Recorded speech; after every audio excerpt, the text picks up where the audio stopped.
क्या आपने कभी किसी ऐसे गांव का नाम सुना है जहां रातें सिर्फ काली नहीं होती, वो जिंदा होती हैं? जी हाँ, मैं बात कर रहा हूँ तिमिरपुर की। एक ऐसा गांव जहां रात दाव बजते ही सब कुछ रुक जाता है। सांसें, घड़ियां और शायद वक्त भी।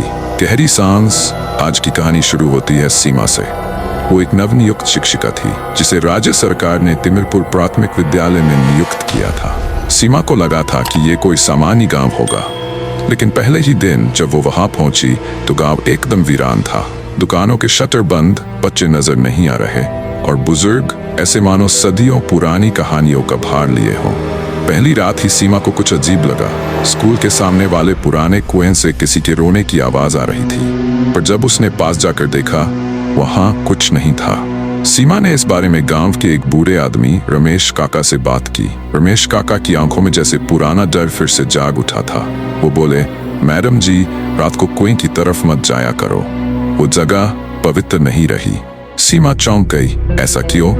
रमेश काका ने फुसफुसाते हुए कहा, 3 साल पहले एक बच्चा गिरा था वहां, आरव, लेकिन उसका शव कभी नहीं मिला और तब से हर अमावस की रात वहां से उसकी चीखें आती हैं। सीमा, ये अंधविश्वास है, लेकिन अगले ही दिन जब स्कूल के एक बच्चे नील ने कहा, मैम, कल आरव मुझसे खेलने आया था। सीमा ठिठक गई। क्या कहा तुमने? नील ने मासूमियत से जवाब दिया, वो कह रहा था कि वो नीचे बहुत अकेला है, मुझे बुला रहा था। सीमा ने तय किया, अब उसे खुद सच्चाई का पता लगाना होगा। उसने अपने कॉलेज के दोस्त रवि से संपर्क किया, जो एक ऑडियो डॉक्यूमेंट्री बनाता था। रवि अगले ही दिन माइक्रोफोन, कैमरा और थर्मल स्कैनर के साथ पहुंच गया। उन्होंने कुएं के पास माइक्रोफोन सेट किया और रात 2:03 बजे माइक्रोफोन ने कुछ रिकॉर्ड किया।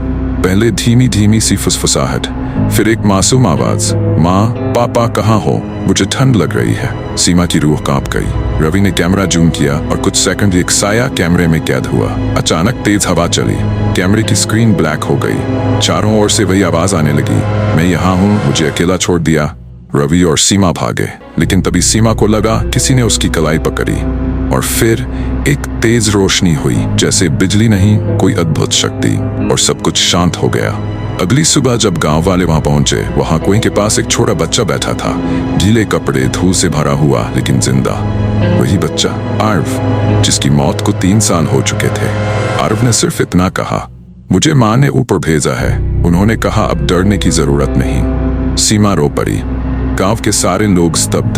रमेश काका ने कांपती आवाज में कहा, ये तो चमत्कार है, आत्मा नहीं, पुनर्जन्म नहीं, ये तो किसी मां की दुआ है जो मौत से भी ऊपर चली गई। तो दोस्तों, क्या ये सिर्फ एक अंधविश्वास था या सच में कोई रहस्य जो आज भी उस कुएं में छुपा है? क्या आरव सच में लौटा या वो सिर्फ एक संकेत था